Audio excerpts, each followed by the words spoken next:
अस्सलाम वालेकुम नाज़रीन। मोरो का सदाम हुसैन कलोड़ो जी ख़बर ॾींदा हलूं।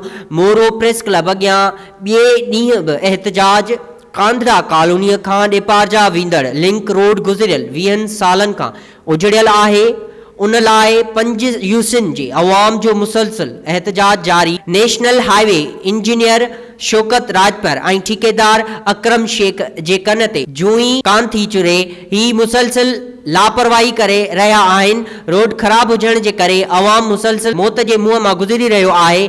एमरजेंसी सूरत में अवाम अस्पताल ताईं नथो पहुची सघे, रस्ते में ई मौत जो शिकार थी थो वञे।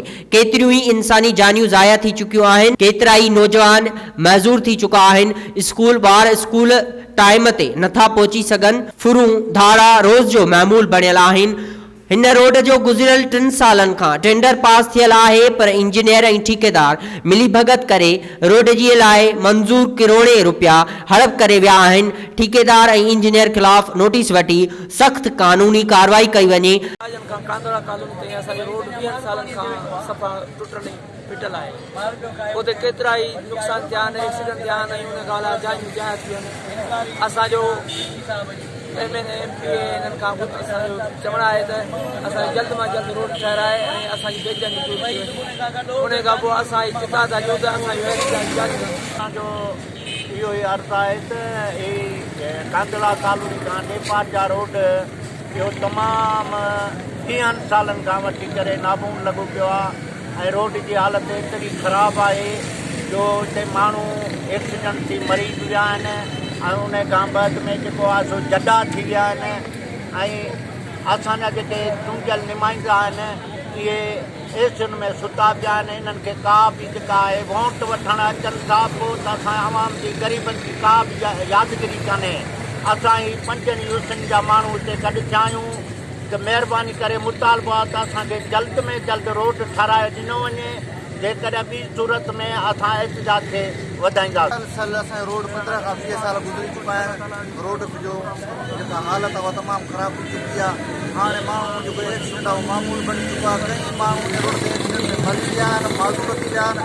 हार्ट पेशेंट स्पेशल कोई हॉस्पिटल न पहुची सघिया, वाट ते न मिलो आहे। मुंहिंजी भेण जी नज़र कोन ख़राब थी वई, असां बसनि पहुतासीं सेवण ताईं, उन तमामु कंडीशन ख़राब थी चुकी। रोड हालत की ख़राब होने के करे तमाम घणा नुक़सान थी चुका है। इंजीनियर शौकत राजपर वेठो है, का परवाह कोने का ठेकेदार अकरम शेख वेठो है, मिट्टी चढ़ियो पई आहे त कमु करणु खई अलाए छो था आहिनि। हाणे इहे असांखे वधि खां वधि आला अफ़सर गुज़ारिश आहे महिरबानी करे रोड ठाहिराए वञे, न त एहतियातदार अञा वधाईंदासीं। रहवासी अली अकबर संगरा, एडवोकेट मोहम्मद सलीम भंगर, मोहम्मद इस्माइल आलमानी, सैयद मोहम्मद अली शाह, मोहम्मद अयूब आलमानी, जावेद अली आलमानी ऐं हसन मला, आफ्ताब ओठो, खान मोहम्मद भुट्टो, मंसूर भट्टी ऐं ॿियनि वधीक ॻाल्हाईंदे चयो त मोरो कांधरा कॉलोनी खां ॾेपारजा वेंदड़ लिंक रोड गुज़िरियल 20 सालनि खां उजड़ियल, असां सख़्त परेशान आहियूं। हुननि आला इख्तियारनि खां घुर कंदे चयो आहे त हिन रोड जो टेंडर पास थी चुको आहे, पर इंजीनियर ऐं ठेकेदार मिली भगत करे रोड जा मंज़ूर थियल करोड़े रुपया हड़प करे विया आहिनि। ठेकेदार ऐं इंजीनियरनि जे ख़िलाफ़ सख़्त नोटिस वठी कानूनी कार्रवाई कई वञे, उजड़ियल रोड ठहिराए इंसानी जानियूं ऐं तालीम बचाई वञे।